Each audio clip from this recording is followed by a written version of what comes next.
Good morning and welcome to the Capital Gang. I am Hon Ssemujju, and as Moses Karule of the morning show would say, with a bevy of topics for discussion. Already in the studio, I have Honorable Lydia Wanyoto Mutende. You are most welcome to Gang, Honorable. Thank you, Oscar. And to my colleagues on the Gang, Honorable Ssemujju, and my brother, neighbor at home, Nyamurunga, senior citizen from Tororo, Socheng, and to our listeners, good morning, and may you enjoy the Capital Gang. I'm Lydia Wanyoto Mutende. I bring you greetings from Mbale City, the city of the brave. The city of the brave. I've just come from Bunyoro.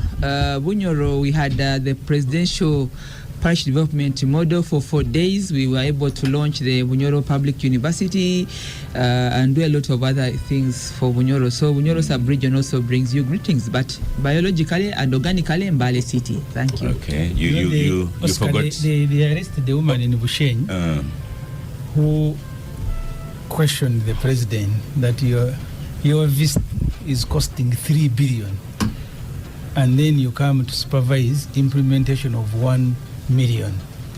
We're going to talk monies the today. MP from there should tell us if she has been released. We're going to talk monies. Lydia, since you took my job of introducing you, forgot Katesh. Okay, I would like to also welcome to the Gang Honorable Hon Ssemujju, our MP from Chira. You already finished that. And Honorable Acheng from Nyamurunga from Tororo, and my brother Katesh. Katesh has been doing it's a season for the budget for Sakila, and I think he's a very busy person because he's one of the tech professionals but also legislators in that sector of the budget and economy. So, karibu sana my brother Katesh. Twashemerera kukwakira kandi no kureba ababushenyi mwebale munonga okutereza Katesh. Thank you very much. Byona nabigamba. I know that it is also time for Ntunguka. So all the posters for elections. Ntunguka. No, Lydia is a member of SEC, and I'm sure that her voice is well spread across all the voters. I keep reminding her that clearly, but this voice is mainly for the women of Uganda, NRM, in SEC. Yes, so, that one I do it with one heart.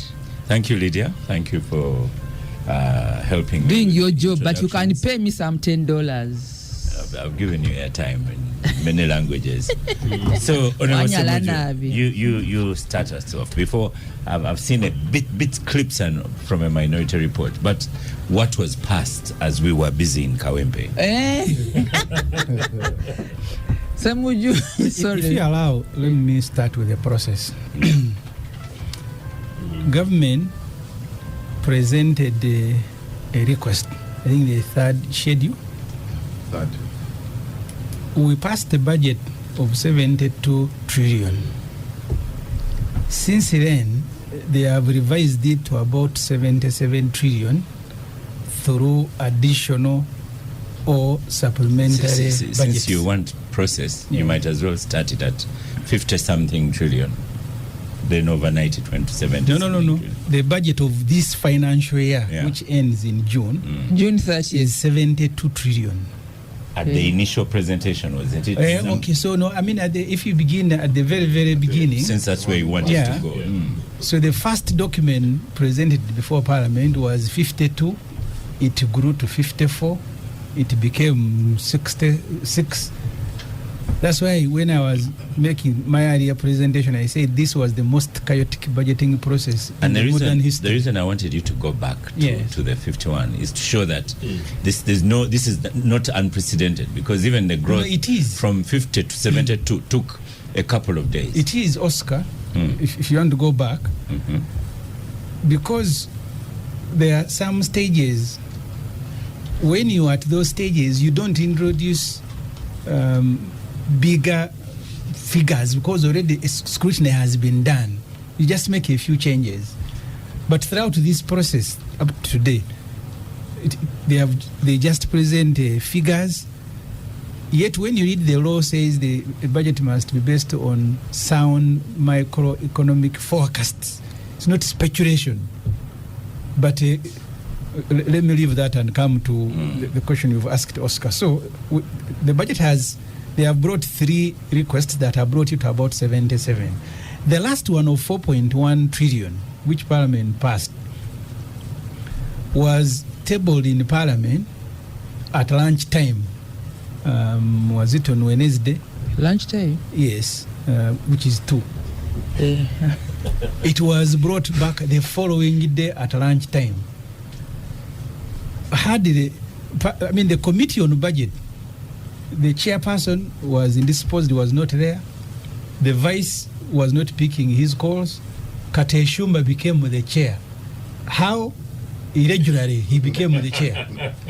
Because the rules are very clear. When both of them are not available, you can choose a member. You came to the committee late. But Kate Shumba became the chair, controversial. So the self-styled chair of the budget committee. The good thing he's here in person. Ssemujju came late. Processed that 4.1 trillion in a record time. The people he had invited, I'm not even sure that he invited them because there was no time to invite anyone. But it was a syndicate. They just brought themselves, and Kate Shumba did very well.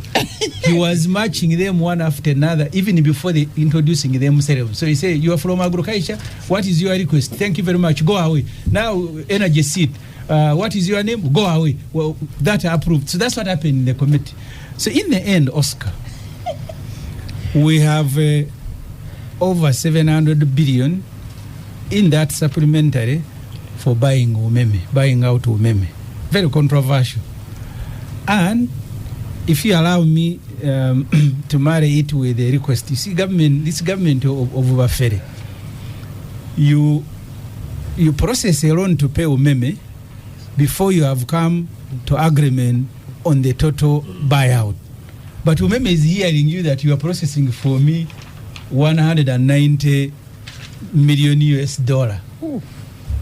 So as you are negotiating outside, but you're also loading the money in the boxes, here, even if you are stupid and you are Umeme, if you hear that they are also processing you the money 190, which is about 700 and something billion, you will actually have to inflate your figures because the buyout, which is the 700 something billion in the budget, was meant to be done after Auditor General. The Auditor General is crying, Oscar. He says, "You guys give me at least up to next week. I don't know how much you guys must pay to Umeme, but these ones are processing the money, nonetheless." And then you had the money for Amina. This one was a sugar factory that has failed. We are giving her 115 billion. The documents, this Kate Shumba kept in the meeting saying, "You bring documents." But even before the documents were brought, Kate Shumba was on the floor saying, "You pass the money." The one who was demanding for this factory, you bring the documents. Because, Oscar, that particular factory of Tiak, so far we have invested over 660 billion shilling. We have 40 shares. Amina, who has invested 122 billion, has 40 shares. And that's our representation on the board. But even that smaller representation, she doesn't allow them to work. So you run a factory where government has invested taxpayers' money, 660 billion. The so-called investor has invested 122, but on the board, she is 60%, we are still 40%. And you go to other private intervention that the president has made, including this one of the coffee factory in Ntungam. We are now over 122 billion. We asked these fellows, "Do we have shares in these companies where you are sinking money?" They said, no, we are still negotiating. The same problem we had with the Magora. We have given Magora over 700 billion.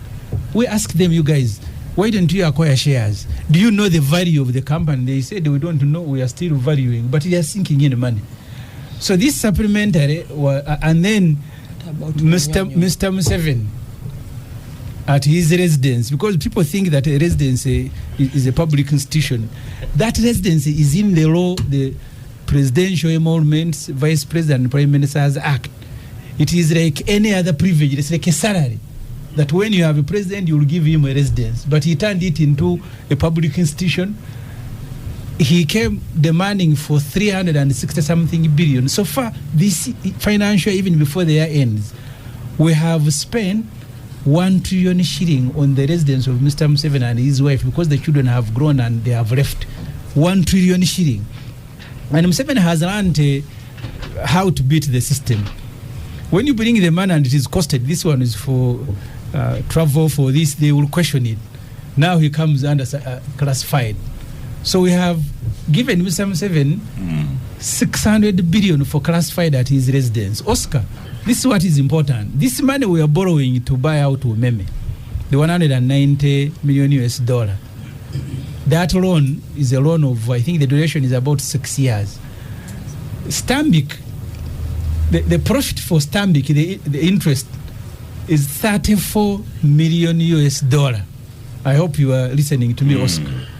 35 million US dollar is the interest that Stanbic is charging government, borrowing money to buy out Umeme. So really, the mafias, because they have been, you cannot say the mafias have taken over the state, but I think the mafias no longer care. Yeah. They no longer listen to anyone, and they have overrun their own MPs.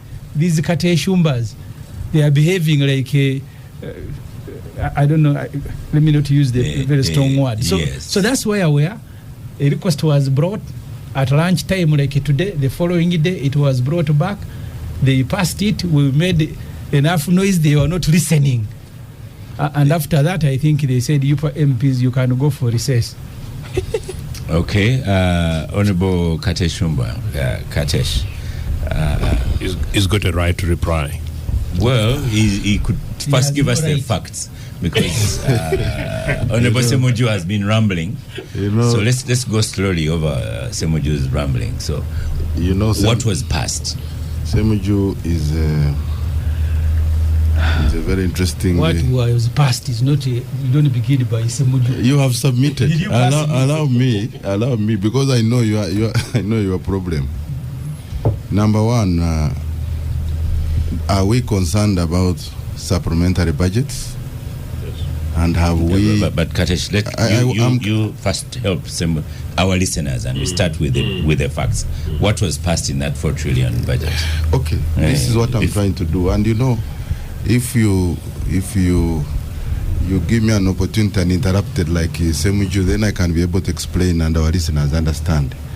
Because matters of finance are not supposed to be sensationalized. Supplementary schedule number 3 was introduced in Parliament,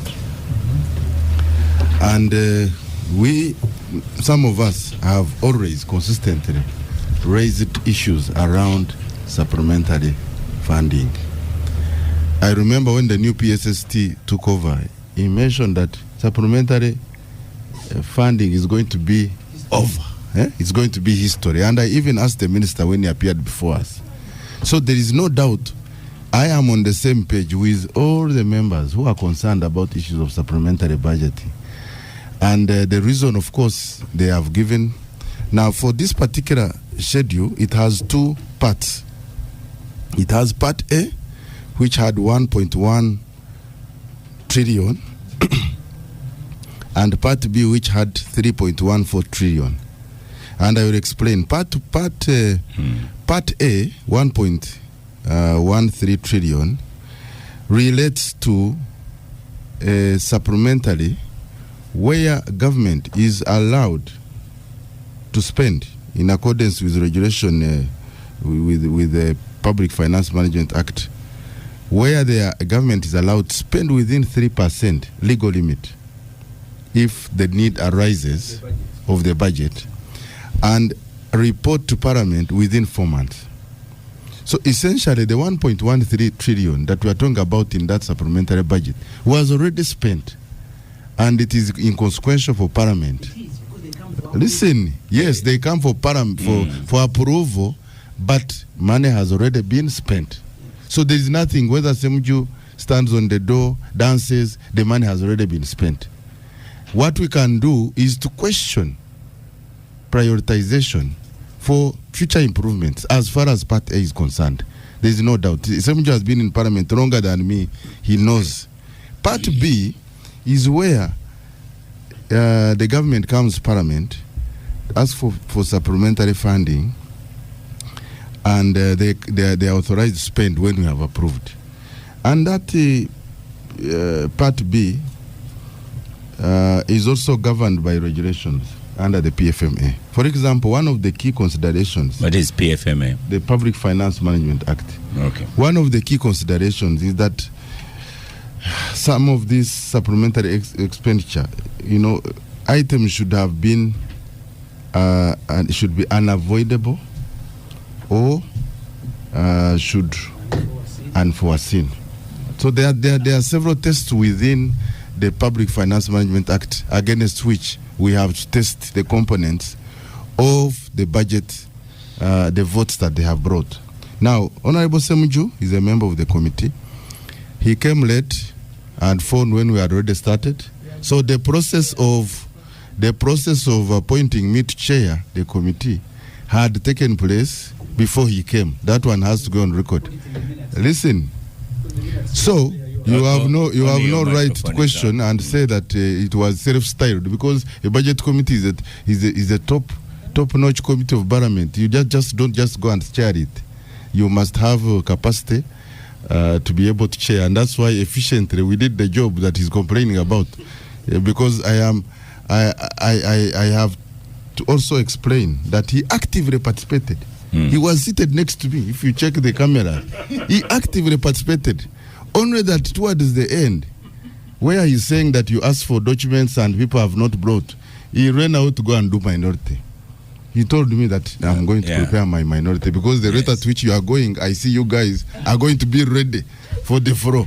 So I said, it's okay, you go and prepare your minority, and he gave me a notice. And when I read my report, I informed the House that I have a member who has a minority, and I invited him to present after my word. So it is not fair to say that processes were not followed, documents were not brought, because you left to prepare a minority. We continued with the meeting, justifications were brought, and afterwards we had our internal meeting, those who signed the majority report. Okay. So now, finally. Not finally. Yeah, because I want to pick out... You have done the politicking. So now I want to pick out the facts. The facts. In the 4 trillion. Now, in the 4 trillion, there are things which first of all, there is money that is going to the local government. One of the reasons that supplementary... Katesh, I'm trying to help the listeners. Start with 4 trillion. How much is for local government? So I just want to give you... No, you first tell us. Because you and Ssemujju, you are not telling us. Local governments, for example, there is 76 billion. Okay. That money is going for implementation of local government growth support strategy, and of course the political leaders facilitation. There is money that goes to various local governments that arises out of extra revenue projected. You see, when a municipality like Chira presents its budget at the beginning of the year, they will project correct, say 100. Yeah, I'm just picking an example of the nearest. That's why. Okay, that's why I'm giving. That's why I'm giving an example. Then 3. So when the municipality like Chira projects collect 100 billion, the ceiling will be within. It will be commensurate with the projections. Now, if they are efficient. They have a very efficient MP, they organize and they collect more. No, you all do oversight. You do oversight. So they exceed their target. And you project correct 200. They will write to the minister requesting for supplementary. So there is that category. You have defense. Defense requested for about 47 trillion. That is on, I just have to look at the different parts. For operational shortfalls, you had 166 billion for ECOP. Yeah. ECOP is the East Africa Crude Pipeline. our financing component. This pipeline is ongoing. There is no way government would default on its commitment. You have Uganda Heart Institute. They got external funding, and they needed 158 billion. You have the National Council of Sports, and here, Akibua and Hoima Stadium. Now, government, when they were planning for these stadiums, because we must be ready to host the AFCON, the project was negotiated through pre-financing. When they reached somewhere, they found that the money was expensive. And so they decided as government, let's look for money and fund this. And that's how the supplementary comes up. So there are various components I can take you through, but what I wanted to indicate... What you wanted to indicate, go on. Of course, you are a member of the... you read our report. You can. No one has had him on the No, you see, Ssemujju must be handled. Now, I like that. yes, because, he sensationalizes and comes up with a minority that focuses only on the personality of the president. But we were on track. We were on track, you listing where... you're the only one on microphone. Go yes, on. but... How much was it in there for Umeme? Ssemujju is very clever, but he misuses his cleverness. But you're also now being very clever. No, I must be able pointing out what to read out and what not. So how much in there was for Umeme? How much was for coffee? There was an issue of Umeme, I think 100 and I'm just trying to 725 billion. Yeah, 700 billion.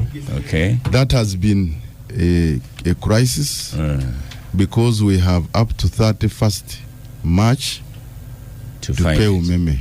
Okay. Failure of which the first penalty I think is over 70 billion. And that supplementary was preceded by a discussion in Parliament, and I know my colleague here, Honorable Katun, to give very good guidance on this matter. There are mistakes which were made on Umeme, but we cannot make further mistakes as Parliament because it is more cost and pain to the people of Uganda. 60 billion was to fund Inspire Africa. You had money for Chirudo Hospital. First this one, the 60 billion for Inspire Africa. Yes. For completion of standards and certifications. The issue of Inspire Africa, we are by the way, we are all in consensus as a committee that government must regularize their investment in some of these private entities. We had the same with Atiak. We have had the same with Atiak is 115 billion. We have had the same with paid to Atiak Sugar Factory. With Rocco, we have had the same with 67 billion for a coffee value addition park. We gave government a period of time to come up with agreements that define the relationship between government and these investments, because you are putting in money on behalf of the people of Uganda, and as representatives of the people, we need to know, for example, what is their shareholding, what is the roadmap to profitability, what is the strategic interest in having this investment done. So justifications were given about the need for coffee, value addition, etc. But as Parliament and as a committee, we are in unison to request and require government to lay on table agreements and MOUs that define the relationship between these two companies and others where they have done investments. And most of us have recommended that rather than coming with piecemeal, let us have a policy where even if tomorrow, Oscar wants to do a very nice investment international school, that you can actually go through this to get the funding. By Lakeside Chigo. Yes. So, okay. So in my opinion, conclude. In conclusion, yes, we were very efficient and dealt with all the issues. All the accounting officers were given an opportunity. Like I mentioned, Honorable Ssemujju could have come late. But there are others where, like we mentioned the one of agriculture, anti-tick. People are going to produce anti-tick vaccine. We have been struggling with ticks in this country. We have spent a lot of money importing. So why would we not, when the researchers have reached the point where they must do mass production so that we protect our cattle in Karamoja, in wherever, why would we not, as Parliament of Uganda, support government on that measure? And then, of course, demand that going forward in future, like now we are going into ministerial, we are in the budgeting process, government must prioritize properly so that we don't have to go through this over and over again. Thank you. No, there's so many people on the table. Okay. You see, Kateshumba, who appointed himself, in his opening remarks, he said none of these items qualify under the law because they are all not unforeseen. That's what he said. You were not around. He has even repeated it. When I was opening. So where did you get the remark? You can pretend. Okay, you say you didn't say. But Katesh, you came late in the committee. Katesh, that's what you have said here. And as you well, sat next to that me. you don't like supplementary budgets. So we continue. I think you're nearly saying the same thing, but you're arguing it's the politics of you too. We don't like. No. Parliament and say you pass this thing. Honorable Ssemujju, he has said the same thing as you. Yeah. So Lydia, do you think you'd better commend me because I've probably done a better job than Katesh and Ssemujju in listing what was the actual monies? But the supplementary budget has come in, and you now know the detail. Your opinion? Well, the supplementary budget is constitutional, it's legal. I think what Parliament does is to see whether or not it meets the expectation of the standards under the justification, because they have to justify why it comes as supplementary and not part of the normal budgeting cycle. And they've been haggling around why they need to plan and budget so that supplementary comes as an unforeseen priority. So that's the debate. And because I'm not a member of Parliament, I'm just like you. I will always listen. No, you are more powerful than me. You are sick. But I'm not a member of Parliament, and this is the mandate of members of Parliament. So it's up. We listen to them when they put up a good case on these priorities, because a supplementary only qualifies when it's really unforeseen and it's of their need and it's urgent. So that has been the debate on the table, and that's why it's a lawful process in Parliament. Now, the figures you have mentioned, if the committee processed, actually it was procedure, it went to the committee, it was processed and it was passed. Now, whom am I to say to the contrary? Yeah, I hear you. Joseph. Joseph Ocheno. Katesh has spelled out both not the amounts, but the politics of the thing. 3.1 is acceptable because it's within the rules of Parliament, that 3.1 trillion, but it needed approval from Oscar. Yes. Oscar. You see, government is allowed to spend 3% of the budget, right, and then we can call it ratification. Yes. But and even that 3% is conditional.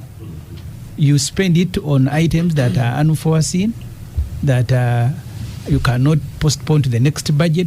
So you don't just spend because they have said spend 3%. There are conditions. Right.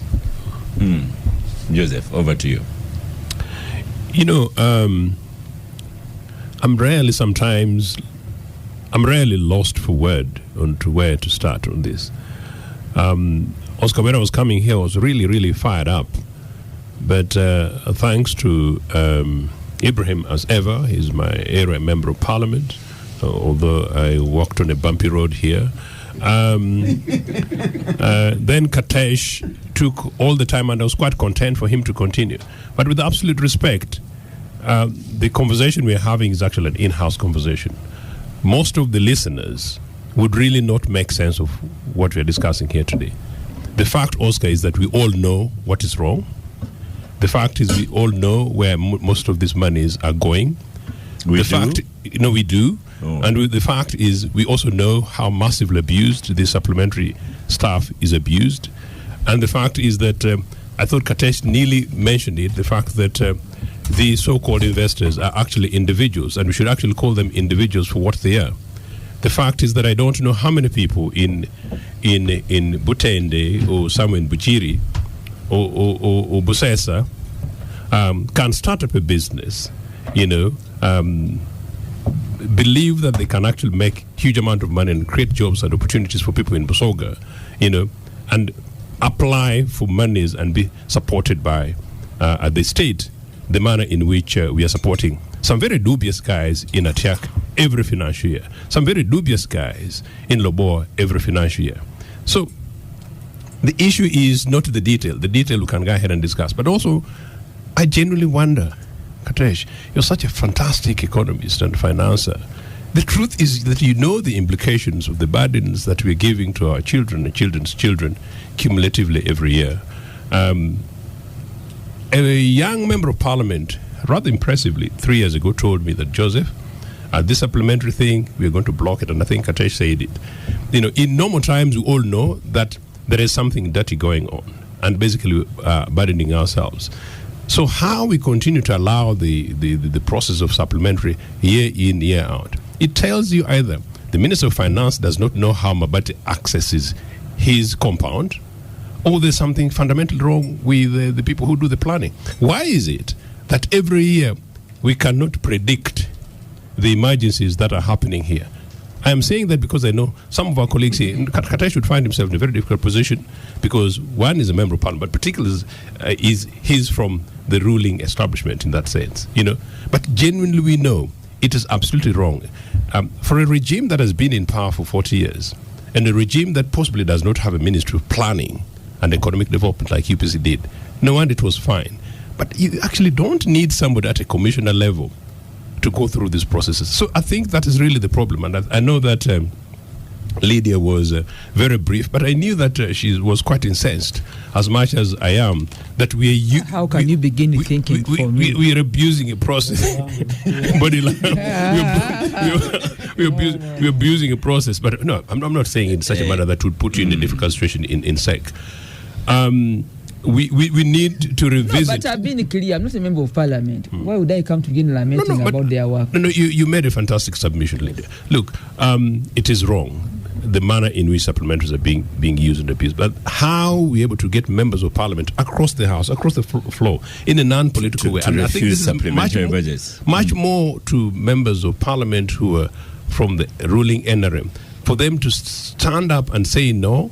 We can't. And the young member of parliament who told me this was actually from the ruling NRM, he said that he saw what it was and promised me that it was something that was going to change. I think in principle that's what we need to change. And sometimes they have no chance, because I think sometimes they go to caucus and then a position is taken and that's it.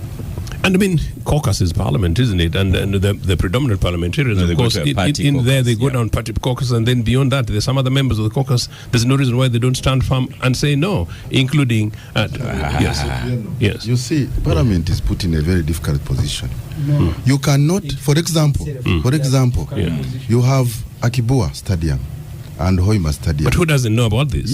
Yes. So if you want to put a parliament in a corner, and then you say you turn around as executive and say, you see, we went to parliament, they broke us, they have frustrated us. You are turning the population against us. So we must the executive is blackmailing you guys, and the executive has been black. We must deal with the problem of the executive, Katesh, but we should not put parliament Katesh, in a situation where the public I am a member against us. Okay. I'm a member. Joseph, conclude. I'm a member of the public. We know the executive has been blackmailing you guys, and they do blackmail you. And what I'm saying is that, look, you should take a position, take a stand, and we, the public, the Fifth Estate, will defend and protect and support you. The executive is using and abusing you, and the executive is at the heart of this. In fact, they're the ones who are on trial. Katesh is not on microphone. I must welcome Honorable Abdul Katonto. Welcome to Gang.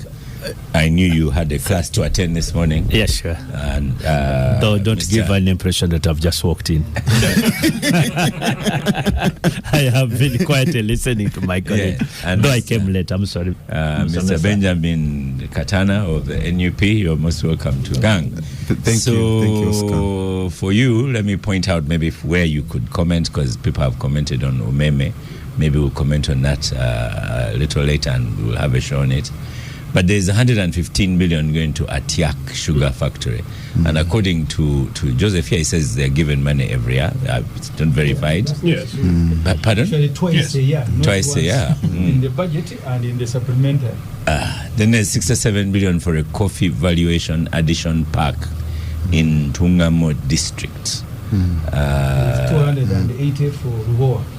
Then for coffee there are two chunks. There's the 60 and there's a 67 somewhere for Inspire. There's even starting capital for purchasing coffee from the farmers. So start from it. I think, Oscar, about three things. One is the casual manner in which the NRM of Lydia and Museveni runs this country. You could say Lydia and Katesh. They are the ones here. Well, they are both agents. Yes, the casual manner in which they run government, that you every other time you're spending taxpayers' money, which is actually borrowed, on initiatives for which there are no structured arrangements between government and these private entities. Because earlier on they were talking about absence of documents and that there's a recommendation that the relationship should be formalized. But I think, how do you negotiate when you have already invested money in an entity? What is your negotiating power? You have already given this person money. You can even choose to say, there is no discussion we are having. You never lent money to me, and things of that nature. But number two is also the process through which these initiatives access funding from the coffers of the state. That you have individuals, there is no known arrangement through which people can approach the Ministry of Finance or any other authorized entity and seek support of that nature. But you have individuals, because I know Lydia, and she takes me to Museveni, and the next day I'm on the budget, receiving 67 billion in addition to 100 billion that I've already received to start a coffee something in some village. The other aspect is about this money. Are people laundering taxpayers' money in the name of supporting initiatives? Because, for example, at Yak Sugar, it has become a bottomless pit. Every other time, there is a budgeting process, there is a supplementary budget, they are receiving money, but where are the results? We do not know the returns they are, if any, that they are filing. What is the taxpayer gaining from this process? They are not even telling us how many Ugandans are employed in this organization. They are not telling us. So the unseriousness, but that also about the indiscipline in the budgeting process, because these initiatives are not emergencies. There was a budget process through which, if these people merited support, they could have come through the budget process, the 72 trillion budget that was passed. But again, in January, I think there was a supplementary budget through which Rubowa benefited. Now there is a supplementary budget through which Atiak Sugar and this facility in Ntungamo is receiving money, and Rubowa. These are not emergencies. They have not just happened. So if indeed they merited support, but again it speaks to the irregular processes. Maybe that time they had not gained audience.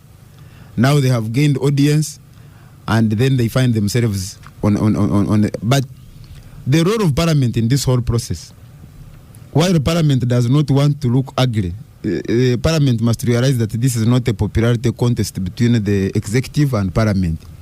Parliament has a duty to scrutinize. It has a duty to check the excesses of the executive.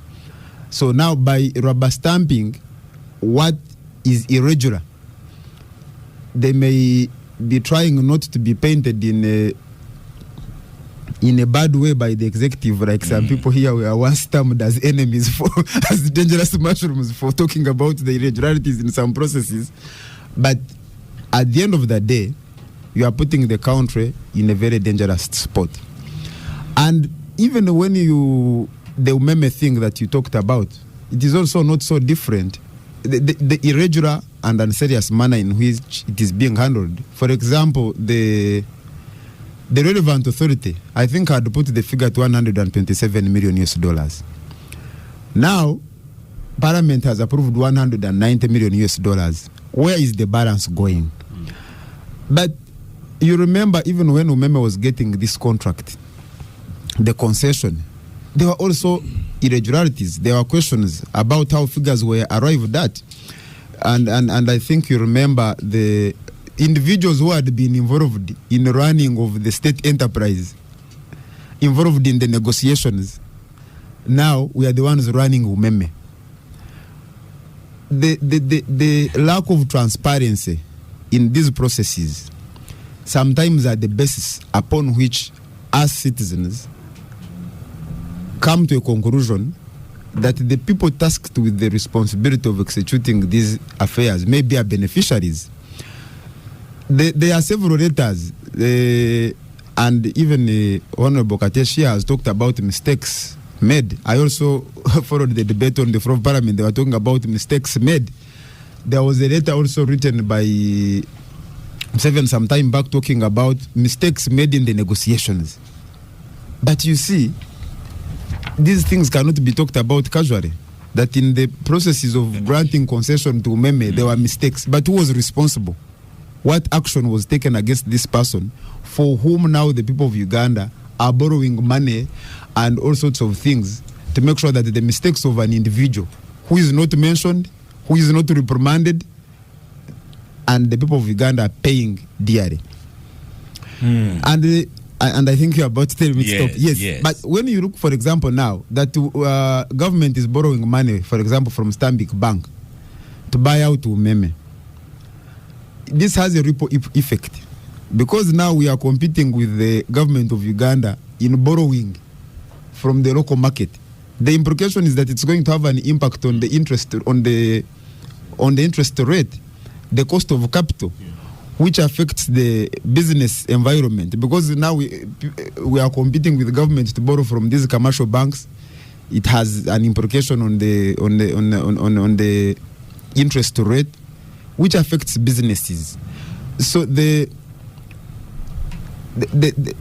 thinking process, the lack of seriousness that the people who run the economy have exhibited leaves a lot to be desired. And I think our parliament, I'm glad we have 3 members of parliament here and a more senior person here in the ruling party, that they need to know that what they talk about casual as mistakes, they are very costly. Uganda now is indebted to a tune of about, I think, 107 trillion, if you're excluding the local areas. Now, this money is going to be paid by us, by our grandchildren. And I know even when the minister was making a presentation in Parliament, he made reference to the Petroleum Fund. There are countries that have borrowed heavily, paying the debts to oil revenues. Even when oil revenues have come, they have not helped the problem. In Ghana, they are struggling with the debt burden even when they have oil. So even in Uganda, while Ugandans are anticipating the flow of oil, with the debts that we are acquiring on a daily, by the time that income comes, it may not be very useful to us other than paying the debts. Okay. Honorable Katuntu, you're on microphone. A lot has been said, but just one thing that Benjamin talks about here is how do I get onto that list? How can I be an Atiak Sugar Factory? Go and knock on Proto 1 Uganda. And you'll get on the list. Yes. Yeah. So that's how Ntungamo Park gets and Inspire Coffee gets theirs. You see,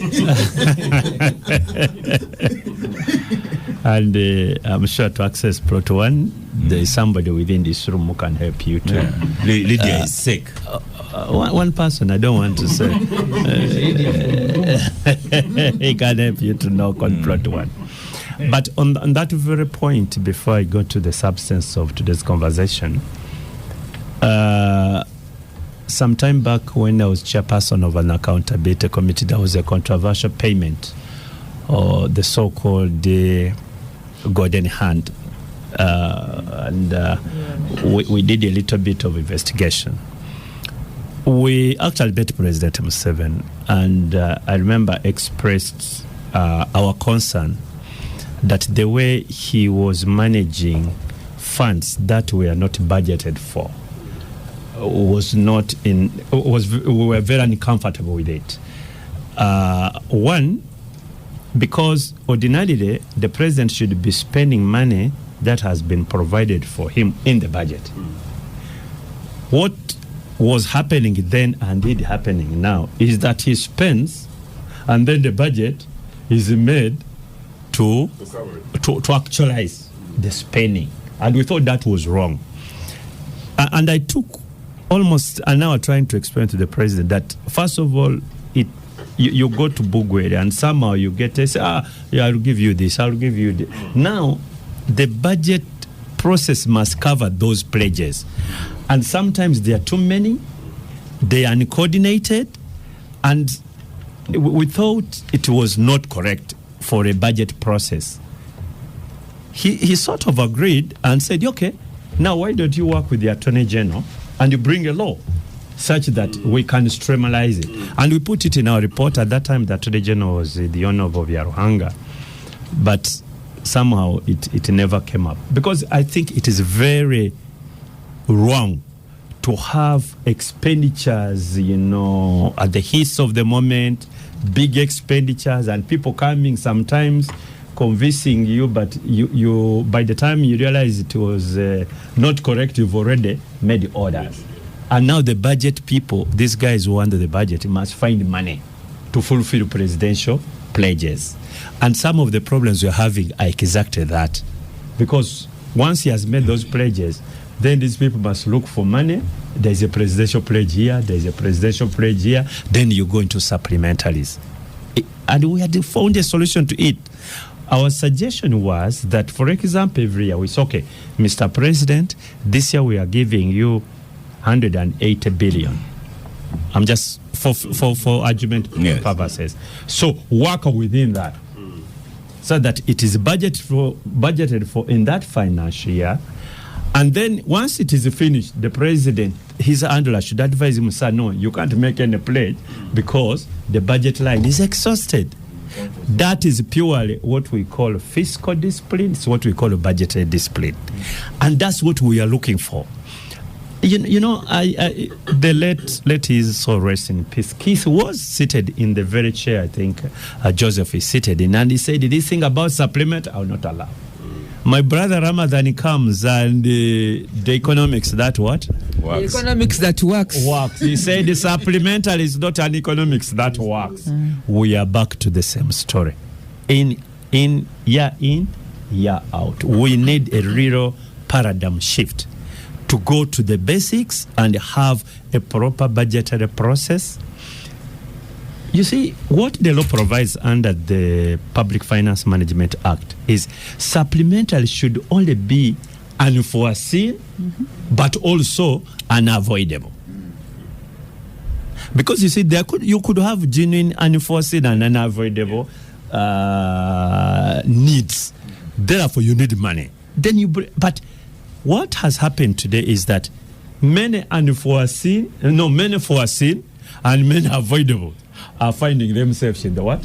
In the budget. I think that's the biggest point, Oscar, before you go into 1 shilling here, 1 shilling there.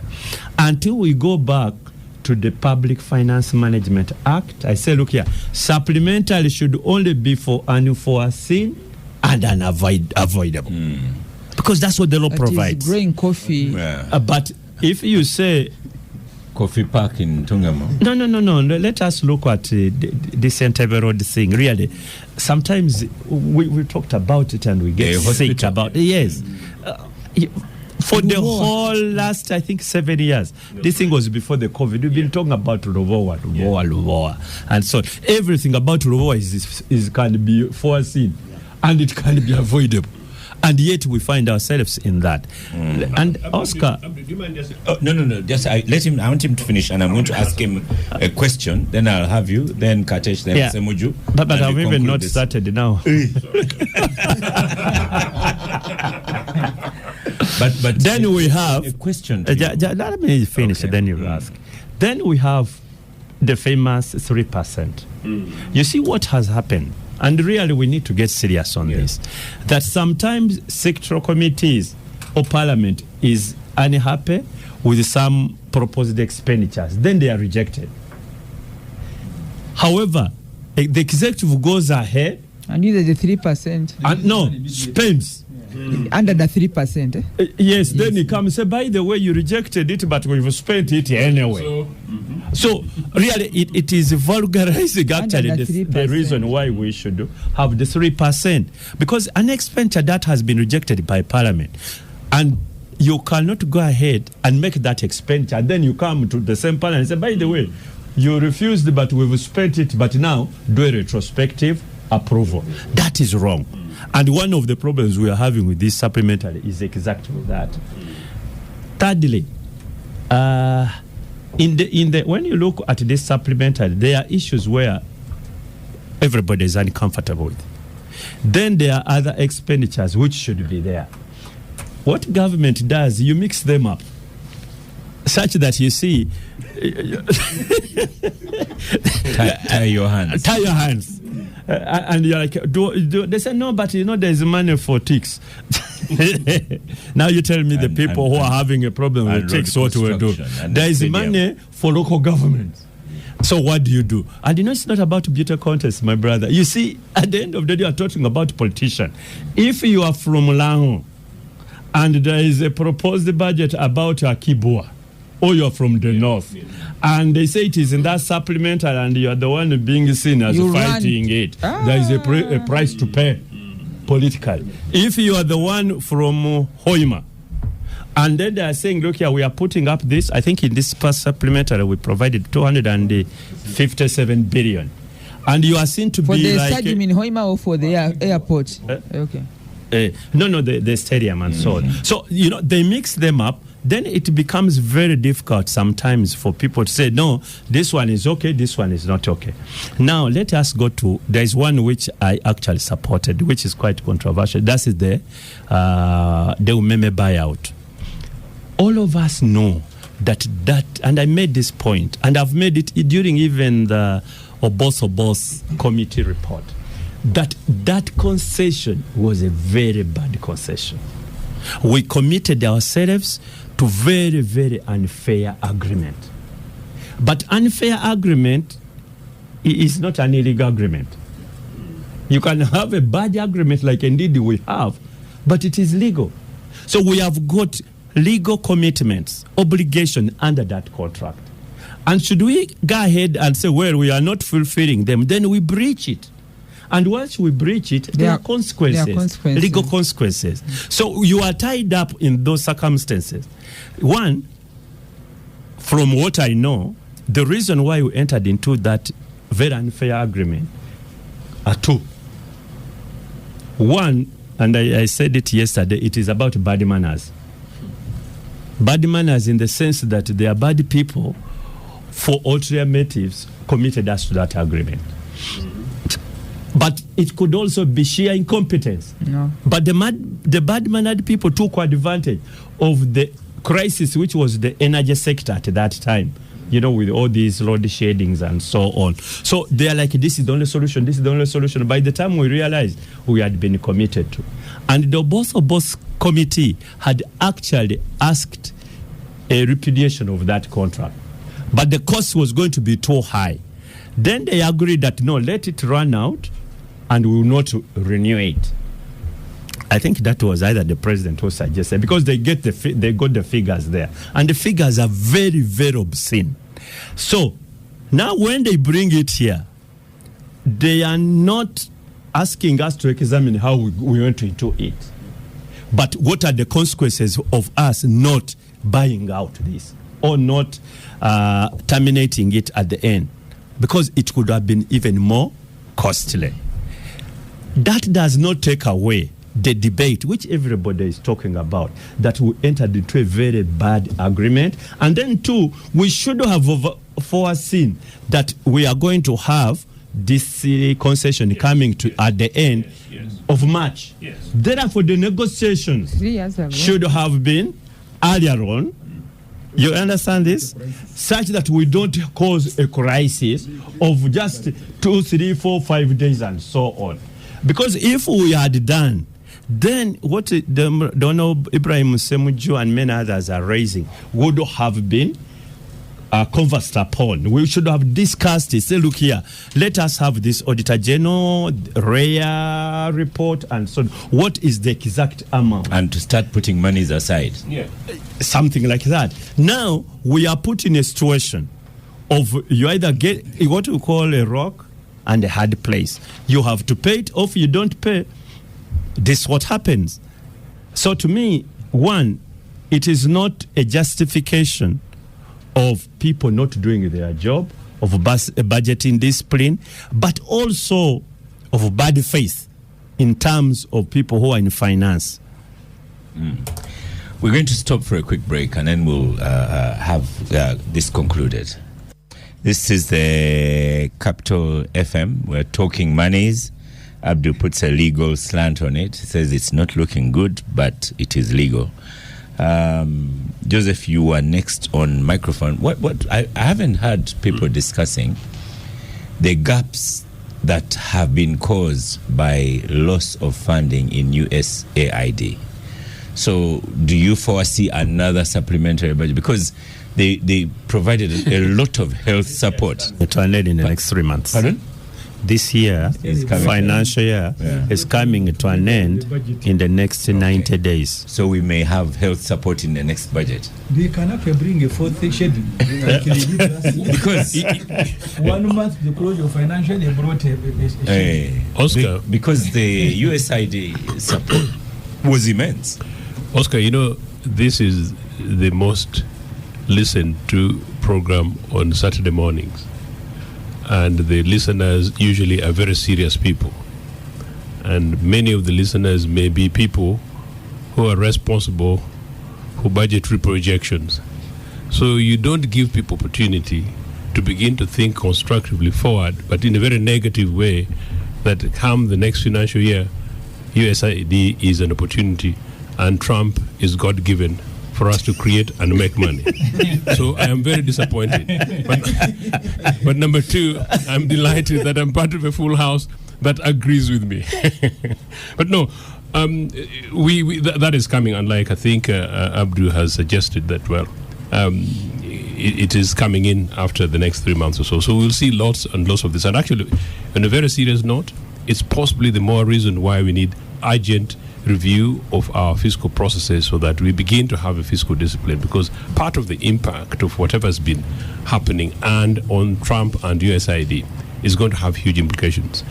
Number two, already the unspoken about are the fact that in the last 6 weeks, 6 weekends, I have spent 5 attending various burials, and of those, nearly 80% are directly as a result of medical negligence, or basically failure by health facilities to provide some very basics. I'll not go to the list of some of them. And they're very hurtful, they're very terrible. Now, our health sector, at the moment, even with the backing of donor money, is in a very terrible state. I don't know what it's going to be like when the flags get really, really rolled off. So it's the more reason why we should stop playing around with public money. But in any case, mine was really a quick interjection to Abdu. You know, these so-called Museveni pledges, we can actually give him free advice. It's actually okay politically, and I'm a political advisor, it's actually okay to say that we hear you the people of Bugweri. We hear you, I see your problem. But you know, we don't have money this year. We will be looking into this in the next financial year. I'll consider that. Maybe over the next 2-3 years. It is actually possible to say that, and you look actually genuinely good, particularly if in 2-3 years, if you don't become a liar like many of these guys are liars about, like Nagongera Road, you know, that you will meet your staff. It's basically a matter of fiscal discipline, which we very, very urgently need. And you've rightly said, for example, the fact that we're going to begin to be having less and less money from elsewhere. The Umeme giveaway is a clear example. That how comes, and I think Abdul said it, I just want to re-emphasize, and everybody here agrees, we knew that it was a bad deal. We knew it was a deal that was coming to an end today. Why didn't we begin to sort out our pockets in the last 3-4 years, so that by the time we hit the end today, we would have been able to have monies to cater for this? Why do we have to do it like that? It's simply because, like I said earlier, that I don't want to know the guys who are in the Ministry of Finance. A future UPC government would restore Ministry of Planning and Economic Development, and in a trimmed government, it would deliver a fantastic program on this. But I think there is a national consensus. Sorry, Maybe a UPC local government. It will be government. Yeah. A UPC local government said local government. Oh no, and by the way, as a matter of interest, everywhere where UPC is governing, including LC1s, we don't have stories of failures and incompetences like this. But no, thankfully, a post-Museveni administration, whatever it is, I think the nearest best post-Museveni government must be one which is decent enough and decent that is able to deliver economic programs like the one that UPC did. And by the way, part of that is usually about how you balance the books and balance the budgets. And the other day I was on a certain program with somebody when they were talking about a budget deficit. And I told them that, well, UPC in 2 administrations delivered 3 balanced budgets over 2 administrations. So it's actually possible, meaning that what you've got to spend, you know what you don't have, and you know what you back for the future. Katesh, I just wanted to the big things for you, Katesh, to really consider is that the investment in private entities and people voting overwhelmingly for all those monies going in there, not a lot going to health, especially knowing that funding for health is down. Those are big biggies. Oscar, I've been on the budget committee and I consider myself technical to understand the problem. I will tell you that being on the budget committee of Parliament is one of the most stressful because for you go and write a 2-page minority focusing on pictures. But so don't respond to Hon Ssemujju because he's not on I must put him in his, but no one is listening to him, so it's a bit confusing to the listeners. So yes, you come across as quarreling alone. So when you are going through the budgeting process as Parliament, it's one of the most stressful processes. Why? Because you have a budget of 70 trillion, and we have you talked about how it started 58, it moves, and on the last day there is a corrigenda. All this is budget indiscipline and poor planning, and we all agree by Minister of Finance it should do things a bit better, because you see you end up putting us in a corner. Now, out of the 70 trillion, Oscar, when we listen to the sectors, because like now they have issued a second budget core circular, the ministries have laid ministerial policy statements, they are going to the committees of Parliament. Committees are going to, no, even some have, I think, have just changed, recycled. So they will. Oscar even cut that point. Yeah. I have no faith at all in this thing called technical people. Yes. That a ministry full of technical people who are being paid every year just recycle a policy statement and just put dates and names and they reproduce what last year we had the problem. It's so disgusting. Some of them laid the dummy. So disgusting. And because our rules have no process of verifying at that point, we went to the committee and then they said, no, what we laid was a dummy. We have a new one here.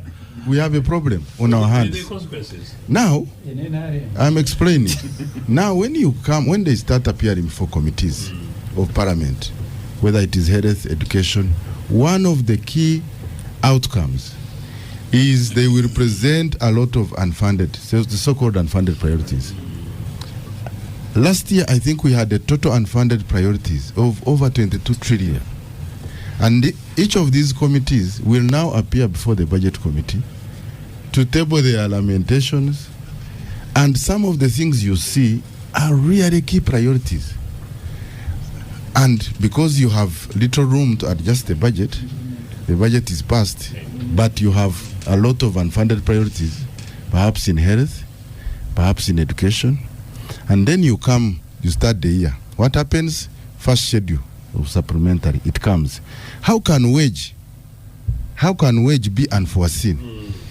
You know, these are the questions we ask. So it's not that we are not asking these questions. We ask questions. There is a promise for people to improve, but the rate of improvement is maybe 1%, 0.1%, and this is the challenge we have as a country, and we must talk about it. So we challenge the Ministry of Finance and government to be very clear. You should not have a crisis, and then you come to Parliament with a wage in a supplementary, and you expect that Katesh will say, do not send money to Sema municipality for wage, and I stand on the floor of Parliament and oppose it. Wage is what? Wages. Oh, money, salary. Yes. Okay. Now, you have in this supplementary, you have money for UNRWA staff who were rationalized. They're on the streets. They are not. It was done a while ago. You know, they do not have. They have not been paid, and then you expect me to oppose it. No. On the floor of Parliament. So what I'm saying, Oscar, is that there has to be improvements. And finally, for Parliament, I don't say finally. I want to put something to you. Yes. I want to say we don't want to feel sorry for you saying you're having a difficult time on is it what you call a committee? Public Finance Committee. Budget Committee. So Kabushenga says that money you gave to coffee was not about coffee. But nursery, they've not paid arrears of nursery operators whose amounts were very much less. Farmers are struggling even to find seed. Then insult added to this injury was delivered to the dismantling of UCDA. Now they have nothing. Yes. And then he alleges that a good chunk of 60 billion went to Diamond Platinum. Then an American actor also got 500. I thought Diamond Platinum is a Tanzanian singer. What has a disco got to do with the coffee? He's even given the amount 60 in the 60 billion. For him, he got 200,000. You see, 500,000 went to Gibson, an American singer. Another one, the one in Tungama will be for a marathon. Isn't this a guy who sang a Magufuli, something like that? So he's going to sing about coffee. And also the marathon is a promotion. And the marathon is also so when you say we should feel bad about your budget committee, we will not feel bad. And the technical people have passed that as that takes me to the point I wanted to raise. Emergency. The technical people have brought that. That takes me to the point I wanted to make. As Parliament, we are not absorbed from doing our work. The things you are raising, Oscar, that Kabushenga is raising, there are public accounts committees that actually scrutinize expenditures. But that's and these are parliamentary committees. There is Auditor General's report. They all go. And even the sector committees, I have been saying that some of them, when they appear before us, we ask them, have you really done your job properly? You know, when you look at section 20, I think it's 14 of the PFMA, one of the requirements is that this ministerial must contain annual procurement plans, recruitment plans, cash flow projections. Some of these committees, I don't think they go into depth to actually find out this money, even this one which is funded, not the unfunded priority, how well is it going to be absorbed, so that we actually all collectively improve on the planning. Okay. But for the accountability, I think as a committee of budget, while we do our part, we also expect now the accountability committees. I saw even the opposition visiting Boa Hospital. They came and tabled the report. We should now be... They were not allowed. No, but they have visited. I think I saw Senyon saying he visited Atiak. They have come up with reports. Atiak is not Lubowa. No, Atiaka they did. So in one of the requirements under PFMA is that there should be, the policy statement should indicate how they have implemented parliamentary resolutions. So Okay. some of these oversight reports should be an input into the budgeting process, and we should not compromise that process. We should be able, everybody should do his part. Thank you, Katesh. When I say hopefully Ssemujju will be last on this one, I really mean hopefully.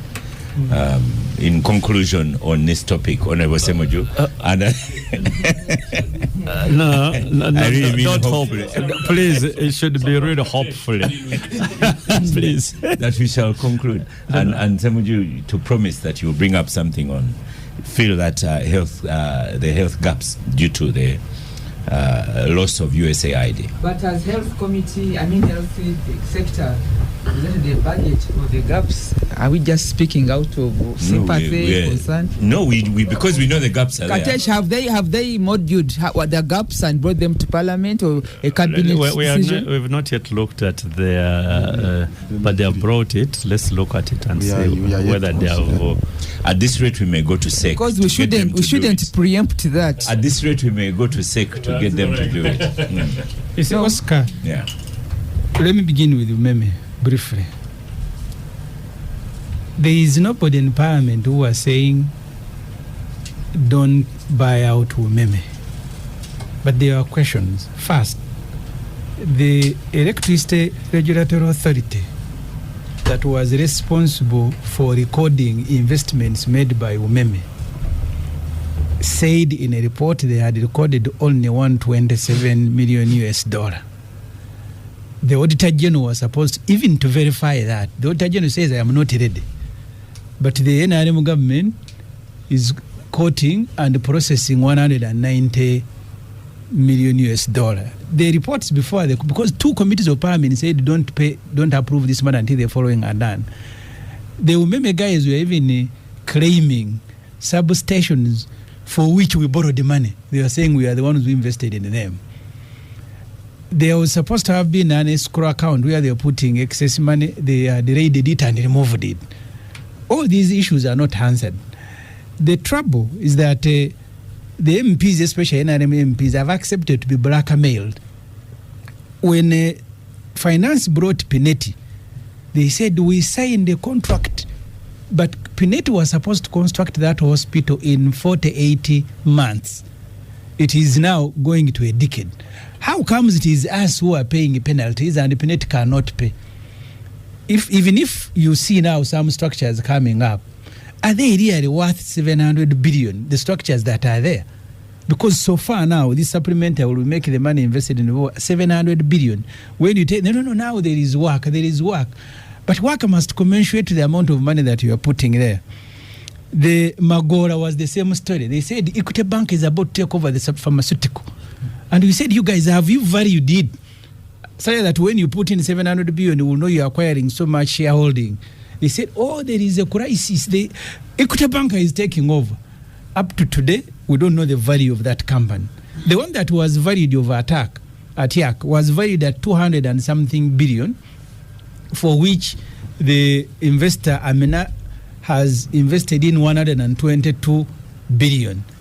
Government keeps, you see, the agreement they have signed, Oscar, you're blaming the one who's, what they do these days, no, we are now putting money in mechanization. We should be the one buying equipment. We should be the one who, because the latest money is for Amina to take water from Karuma to the factory. He said, you invest there. So at the end of the day, at the end of the day, as long as you have Museveni in the State House, you're going to blame one regime of technical people after another. Because you cannot say the ones who signed the Umeme are bad, the ones who signed the Atiaka are bad, the ones who signed the Pinetti are bad, the ones who signed the Magora are bad. Are you going to import the angels to be the ones signing for you contracts and negotiating them? Understand that these things are negotiated by Museveni. They are thrown like this Parliament. Look at Katuni. He says, Katesh, that where is the stress? They bring things, your role is to say yes or no. Then you say yes and you say I'm stressful. You must be mad. Because the law says you can refuse. But Ssemujju, you are not refusing. Didn't you sign Munyonyo? Munyonyo, interestingly, when they gave money to Sudil, the 12 billion for Commonwealth Resort, they told him the Auditor General is supposed to audit you because we have a stake. He said, did I ask you to bring your money in my private company? He has never been audited. So really, these things, you stop blaming technical people there at gunpoint. You MPs who are at liberty to refuse, you are not refusing. Now you are blaming. I've even stopped blaming Gobi. Because if he throws rubbish at you and you swallow, don't blame him. Yeah, the pressure that Gobi faces is not the same pressure that Katesh, who was not even a chairperson of the committee, is not even the deputy, but he found luxury in sharing, and now he's on the show. Who forced you to chair a meeting to do something? This pretense must stop. I told you, I hope topic close. You are not a chair of the committee, you are not even a deputy, but you go and chair a meeting and recommend and regard it, and then you come on the show and say you attended the Oscar finally. Ssemujju, Yes. before you leave the technocrat, Yes. Katesh has never felt that pressure as a technocrat. Yes, there I can sympathize with him. Yes. Because Where when you're a they had technical person, targets you are and really everything. cornered. But in Parliament, where you have liberty to say no and you say yes, and then you say I am stressed. So just an extension now. Yes. Does Katesh participate in setting targets, unreasonable targets, is what I put in brackets for URA? These As days, a former technocrat, yes. These days. Here, let him speak about it. But Oscar, let me conclude. Yeah. The public needs to understand that there is huge implication in all these decisions. Yeah. This financial year in the budget, we have 34 trillion shilling as debt servicing. Next financial year, it is still at 21 trillion. Half of your budget is to service a debt. This money we are borrowing from Stanbic is a commercial loan.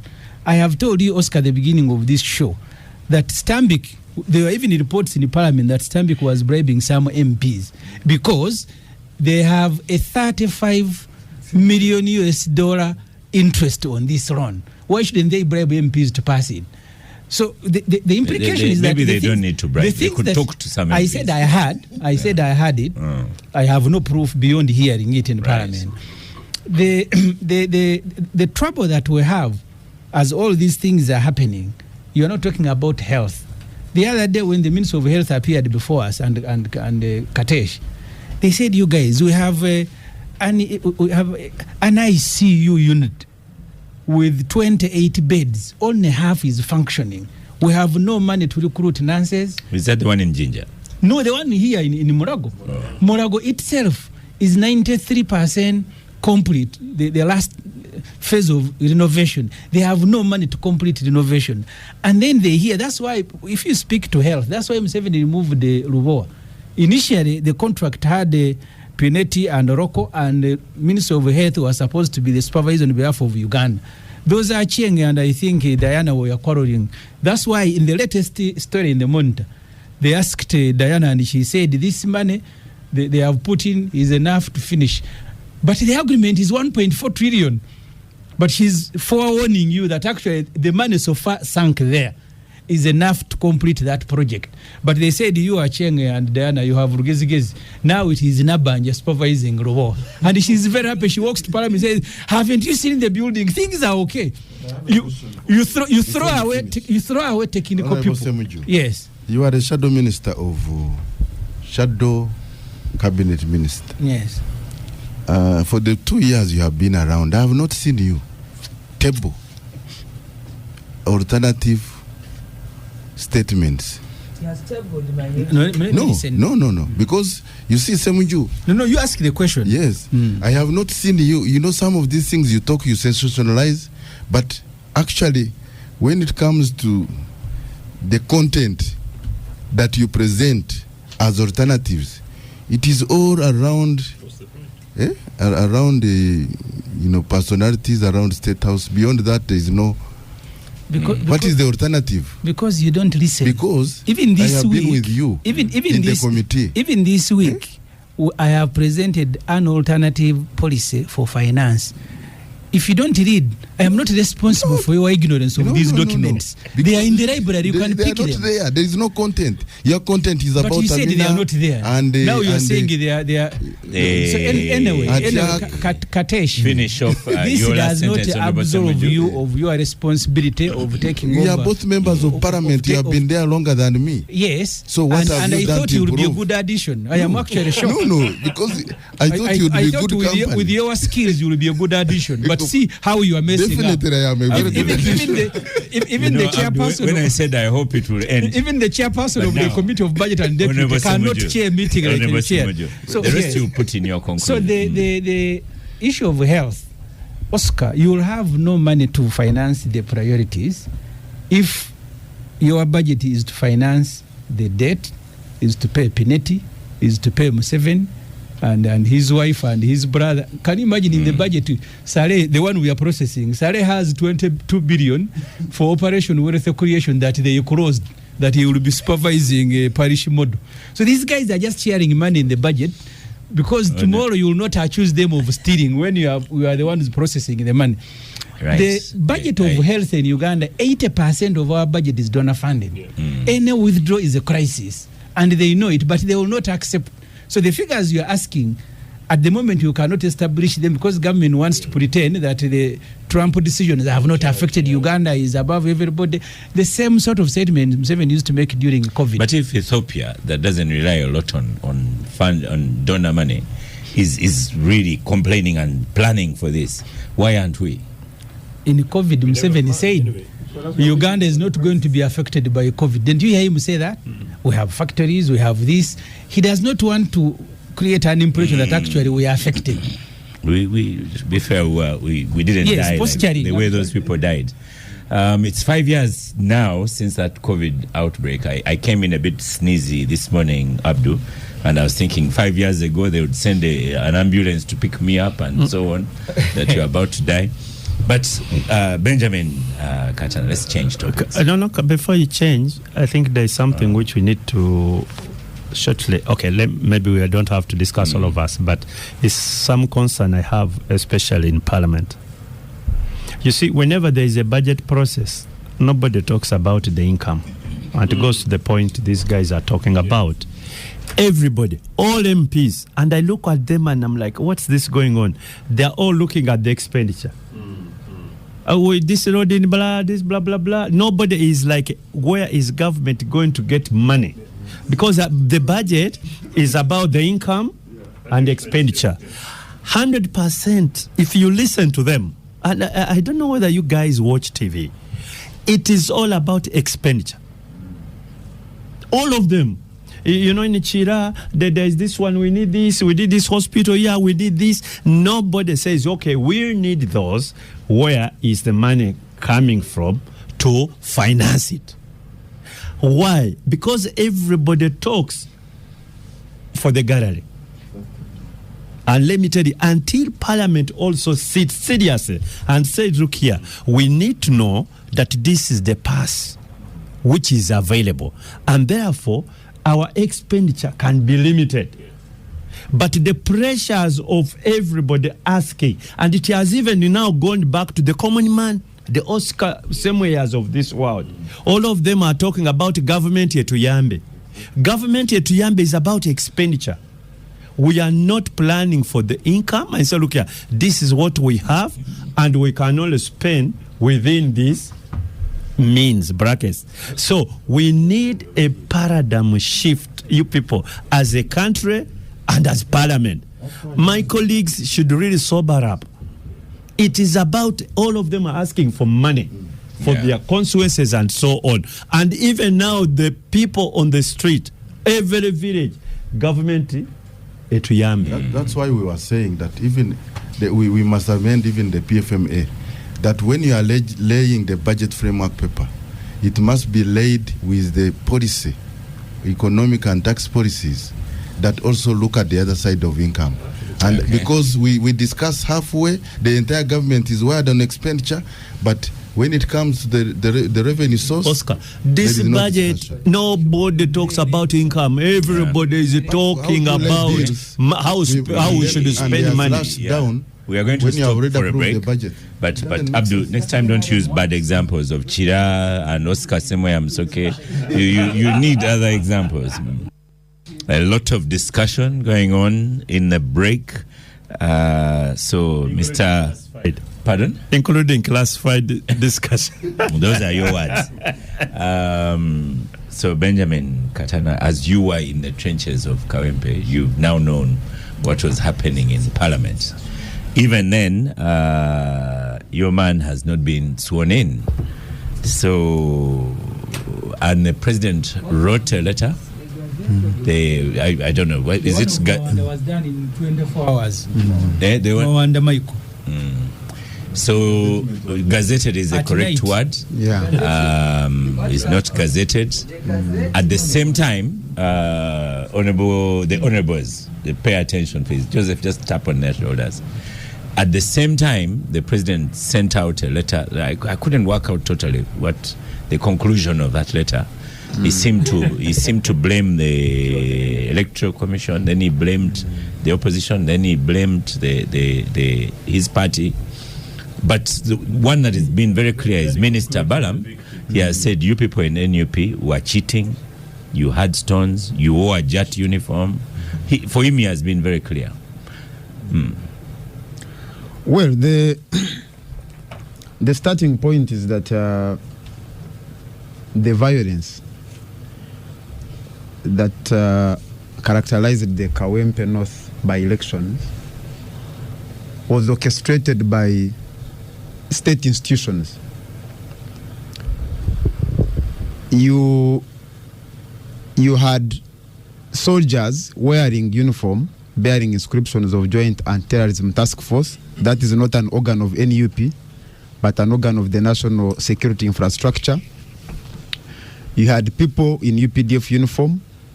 You had people in police uniform.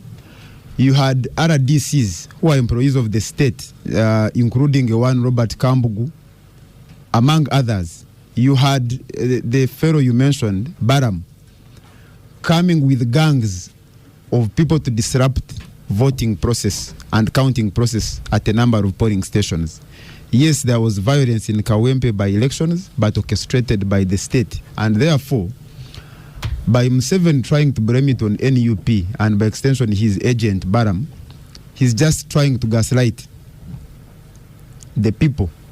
He's trying to manipulate the situation. He's the one responsible for the violence that took place in Kawempe. But because it did not deliver victory to him, he's trying to blame the victims, which has been his characteristic over time. There is a character in Runyankore called Nkwite Nkuyagire, the one who will kill you and be the first to deliver condolences. That is the character in which he has excelled. Nkwite Nkuyagire, the person who will kill you and be the first to offer condolences. So even that letter, it squarely falls within the parameters of that character.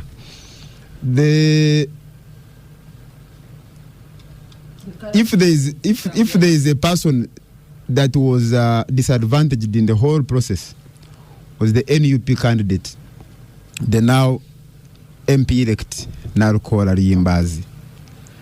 The whole world saw how he was arrested and harassed on the day of nominations without any single provocation from him. The minister seems to say he was abducted to protect him from NUP. But I don't think that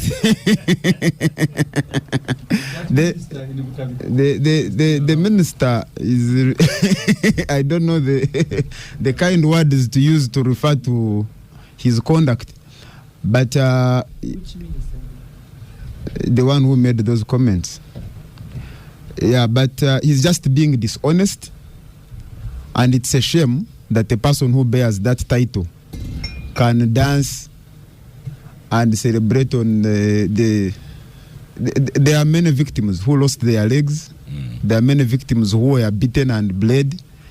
In full view of the public, you saw the man who was being dragged on the tarmac by the DPC of Wandegea. So for Baram to come up and say that it is NUP which was beating people, I think it is shameful. If he had any sense of responsibility, he would have had by now, he would have had at least the courage to apologize to the victims for really making fun of their problems. And what happened in Kawempe is not unique. It is what the NRM has done in most of the electoral processes in this country. You remember some time back in Kayunga when there was a by-election, that they even altered the results. I've mentioned it here before, and he said I needed to come with evidence. When they altered the results, we have had people being shot and killed during campaigns in 2001 in Rukunjiri, in 2006 at Borange, in 2021 across the country. So there is a thread of political violence, and this political violence is largely orchestrated by the NRM. So for the NRM to try to manipulate the reality, and wouldn't say that they are ashamed of the conduct, because if they were ashamed, then they would walk away from it. They are not ashamed, but they think that they can be able to manipulate the population to believe that this was done by another party. But as luck would have it, the results turned out to return Narco as the winner. Ideally, by now, he should have been gazetted, which would be followed by swearing in. And examples have been given of people who have voted for and gazetting done within 24 hours. To date, he has not been gazetted. Because? That explanation can best be given by the Electoral Commission. But from where we stand, we believe that the Electoral Commission has been intimidated by the comments of Museveni. And as such, they are still trying to figure out a way through which they can avoid gazetting him. But the beauty is that once the Electoral Commission has declared a person, then it is functus official. It has nothing to do with the results other than gazetting. If there is anybody who is aggrieved by the results, there is a recourse to court, but also that recourse is subsequent to the person being gazetted. Okay. So I think the only thing they can do now is delay the process. And the NRM being what it is, they can even delay it up to 2026. It wouldn't be surprising. Just a final one, 2 minutes from you. What lessons does NUP take from all this exercise? Well, the lessons are several, but one of them is that resistance is the only antidote to repression. That the people of Kawempe resisted that repression, resisted the might of the regime. And by the way, what I forgot to mention, while people were being beaten and tortured, you had the Chief of Defense Forces cheering on the people who were beating them. And so the footprints are very clear on who was doing this. So number two is that the other lesson, other than resistance, is that it's within it is the people of Uganda, this is not restricted to Kawempe, to stand up and reaffirm and stand up to the repression, stand up to the military deployment, and reassert their rights as citizens to choose their leaders. That nobody will come from anywhere else to say that this is how the electoral process should go. People will complain, but for us, we know that this is a reality we must deal with, because NRM survives through repression and through co-opting state institutions to do its politics. Thank you, Benjamin Katana. Joseph, I gave Benjamin a bit more time since he's NUP. But the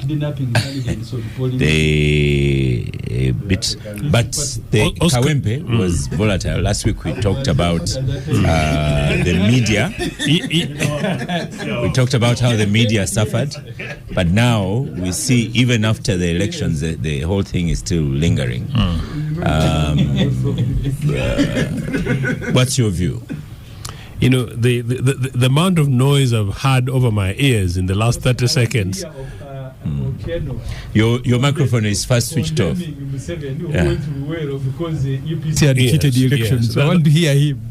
No, that's fantastic. Actually, the noise I've had around me is predominantly from people who cheered Museveni when he lost the elections in Mbarara in 1980. A friend of mine yesterday told me something very interesting, that Museveni is still recovering from the loss of elections in 1980. He came third there, was absolutely rejected and defeated by a DP brother-in-law of his in Sam Kutesa. So since then, the guy has not come to terms. So when it comes to elections, the guy begins to panic.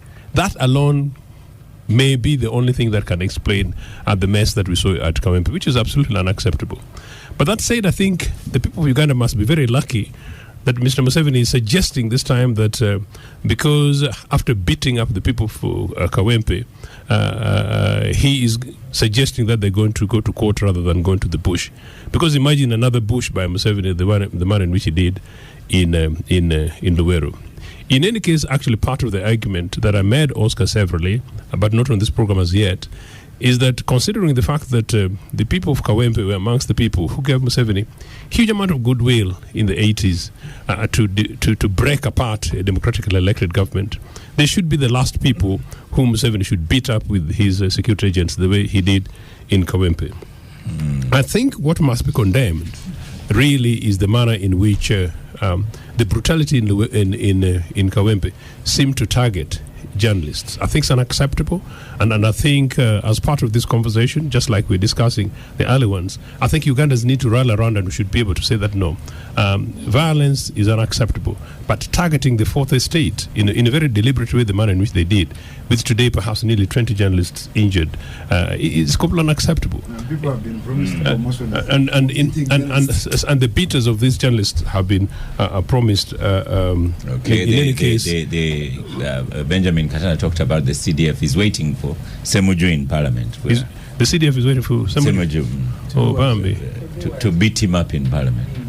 Ssemujju and for the record, Ssemujju also happens to be a journalist, but I think it's something that must be condemned. I think on trial here very quickly is the Electoral Commission that we sort of not been addressing.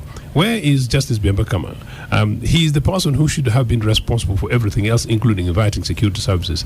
Did he invite these crooked-looking guys, these mean-looking guys who were beating up people in Kawempe or not? And if he didn't, how did these people come in? Unless he's going to say, like Adaga said, that she didn't know how these people entered Parliament. Okay. I think after what we've gone through as a country, we should be able to deserve slightly more and better.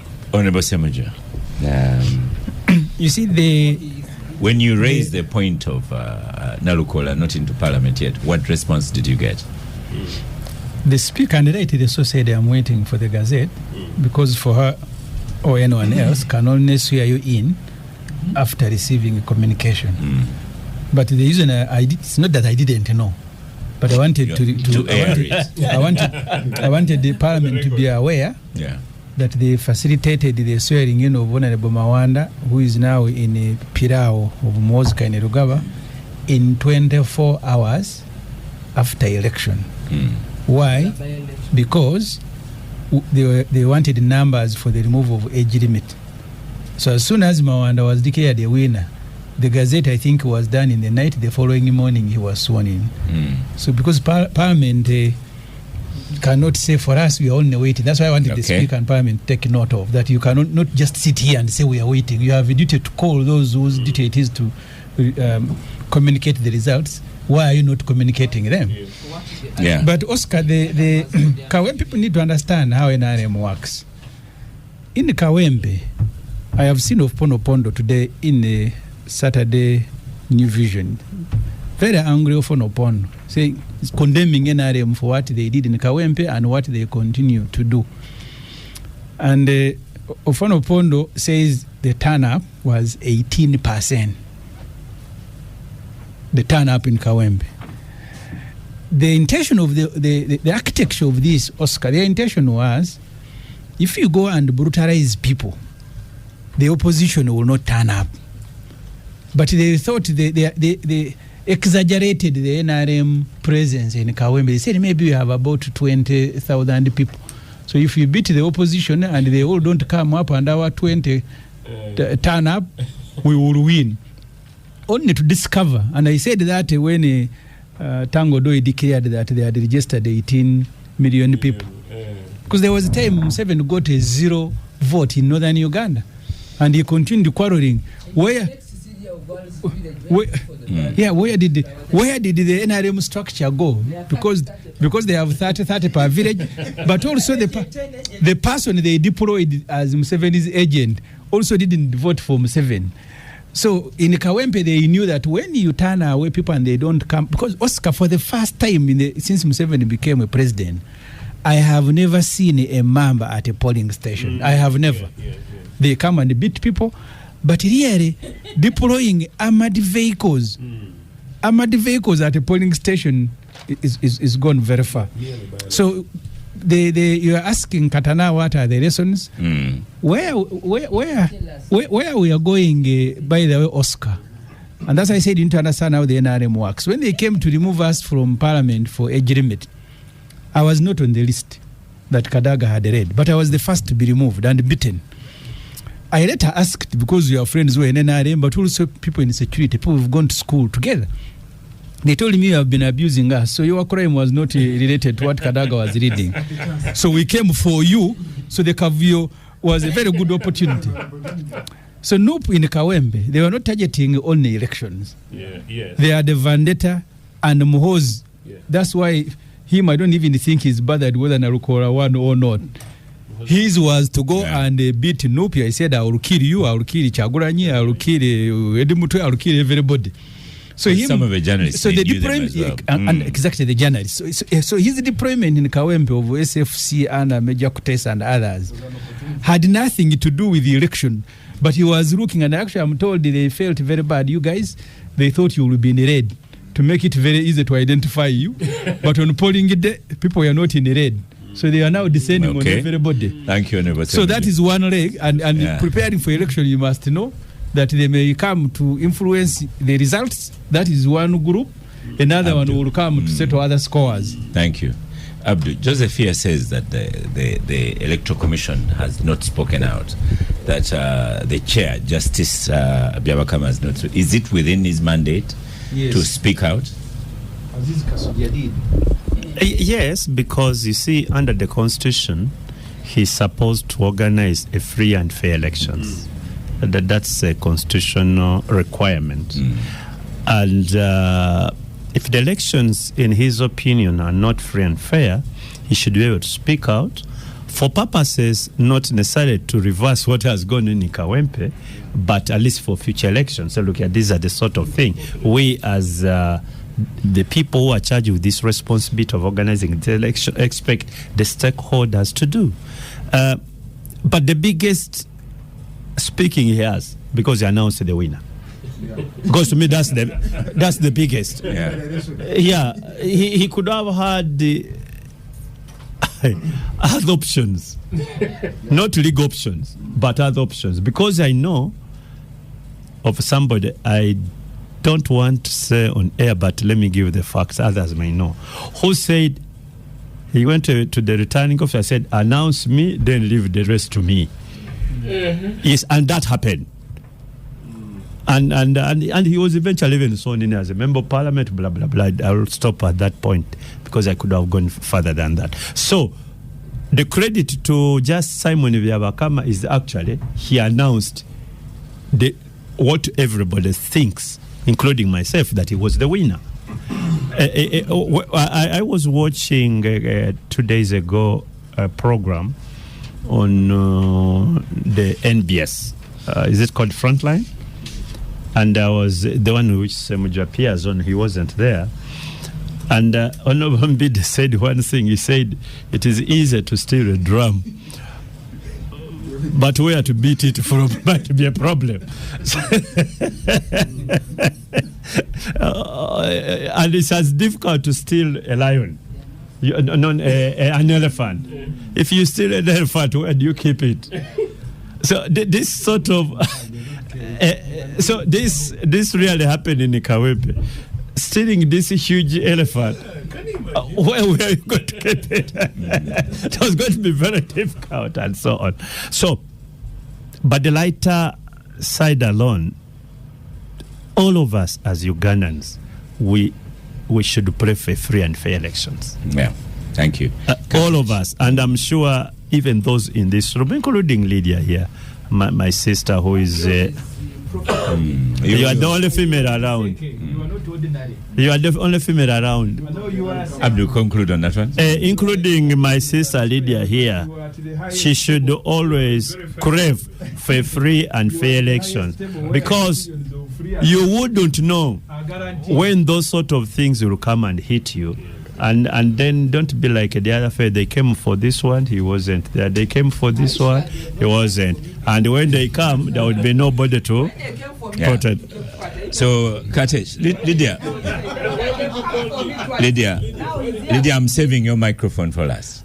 Katesh is on microphone. Yes. You know, Katesh, when Minister Balam says things like those people in Jatwa, NUP people and all, has anyone taken him seriously?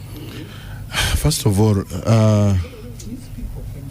for me, Has anyone taken him seriously? You begin with that. the question is mine. You know, His microphone is not on. Don't quarrel with him. Ssemujju, high sounding, no content.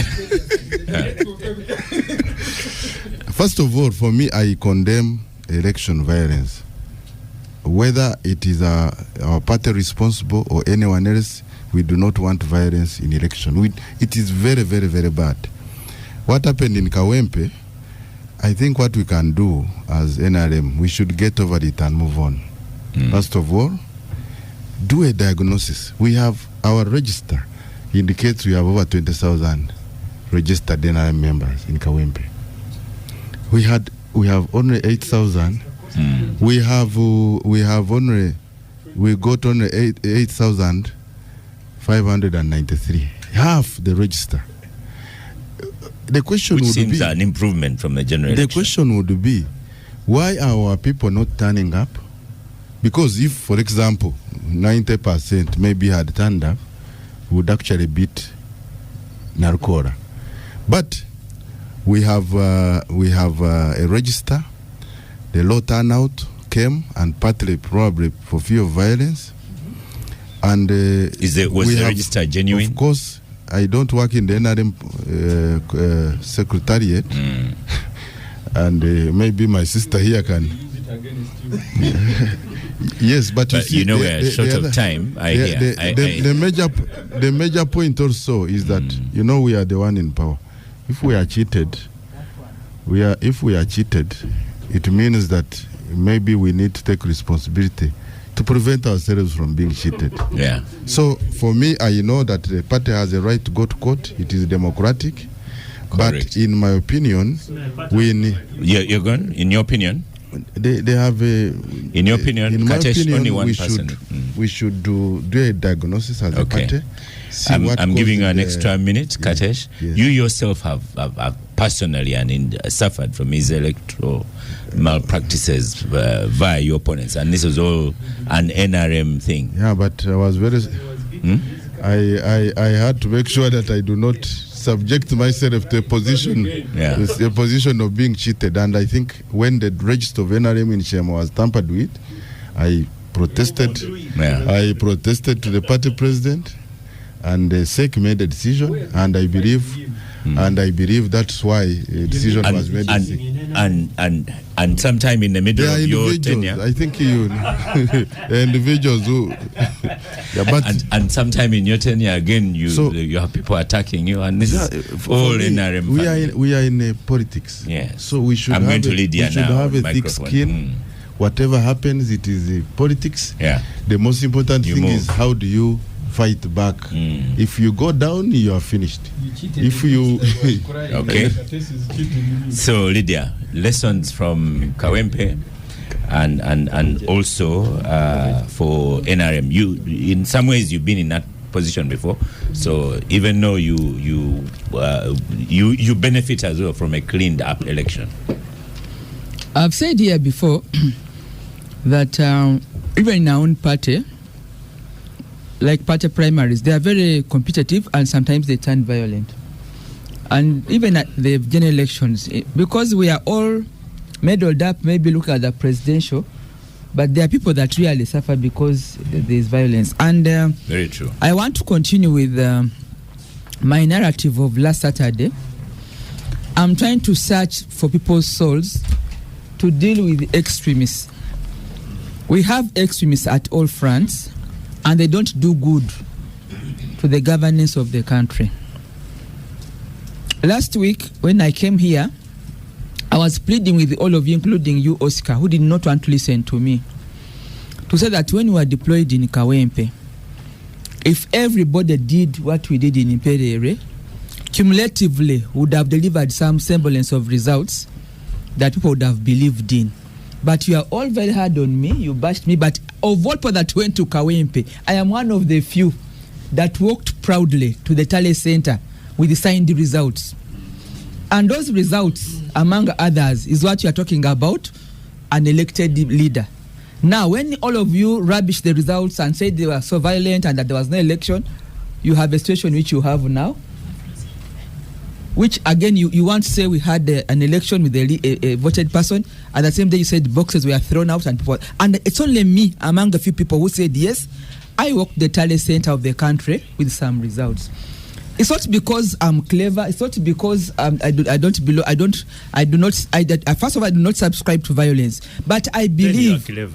I strongly believe, Oscar, and Katuntu was here shouting at me, said, I strongly believe that we must plead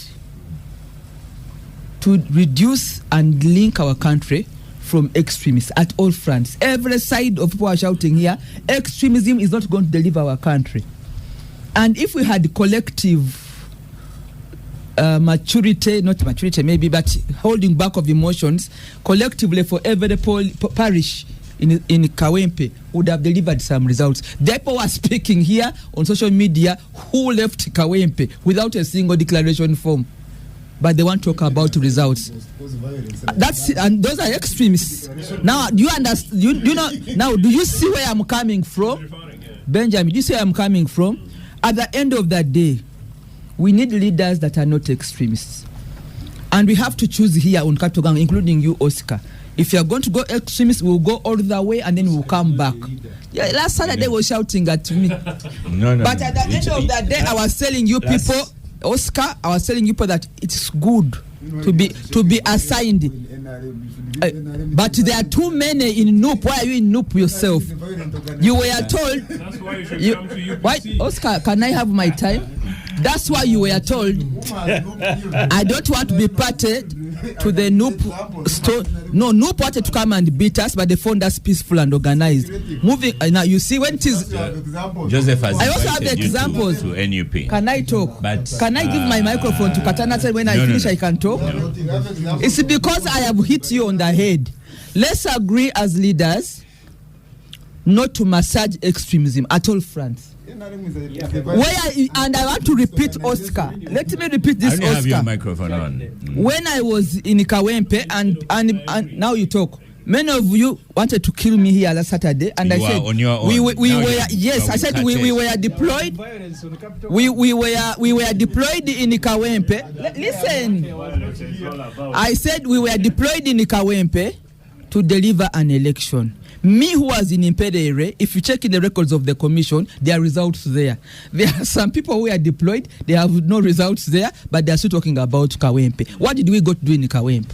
So for me, last week I said we need leadership.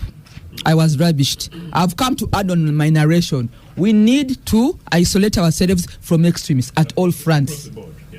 And that is going to deliver our country. It's not good enough for you to go and sit on a TV, on social media, then you come here and start blasting us, abusing us, when actually you can contribute to no extremism. Extremists are there, they are known, and not all of us are in one box. Benjamin here, you may say you are Noop, you are clean, I don't know, but there are people who have been victims of Noop. Okay. Those Bigadi can finish you in 1 minute if you are not careful. Thank you. You have Bigadi. Thank you, Lydia. You have this funny thing called they call hoo-hoo, and people come on you in 1 second. Thank you, Lydia Nyoto Mutende. We need to deal with extremism. Thank you, Honorable This Katesh. country should never be for extremists. Thank you, Honorable Katuntu. Thank you, Honorable Ssemujju. Thank you, Joseph Otieno, for inviting. Also, thank you for inviting Lydia to UPC. Though Ssemujju said UPC is not the party. Thank you, Benjamin Katana, and congratulations on your win. My tweet of the day, I think, is BMK Gift Senior says, after beating them thoroughly well during the election, they were turned away from covering the PDM tours in Bunyoro. I am Oscar Ssemujju, and I shall see you next week.